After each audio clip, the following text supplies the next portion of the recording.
Welcome to the Mussar video blog. So it's a few days before Pesach. Here we are with matzah, all the other stuff, getting ready for the holiday.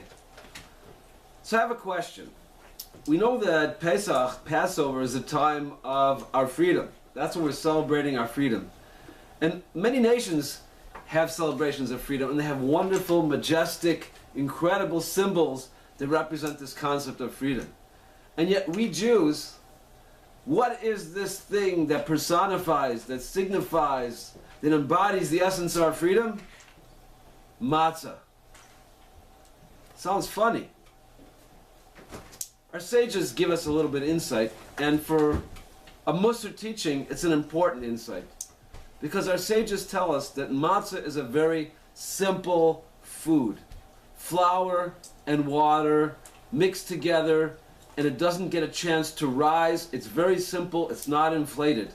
And that represents the concept of humility. Because humility is just being plain and simple, without being all inflated with our egos taking over and causing us to do things, think in certain ways that are not the way we should be doing it.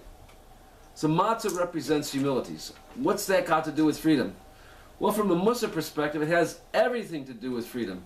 Because if you really think about it, in life, most of our problems, not all of them, but most of our problems come from ourselves. Because of our attitudes, because of our feeling of entitlement, of jealousy, of impatience, of anger.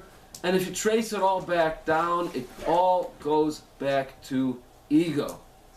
So really, if we want to be really truly free people, if we want to be able to go through life and not be bothered by this, and not be fettered, and not be enslaved to our desires, to our ego, to our drive for honor, for all these things, the key to it is humility.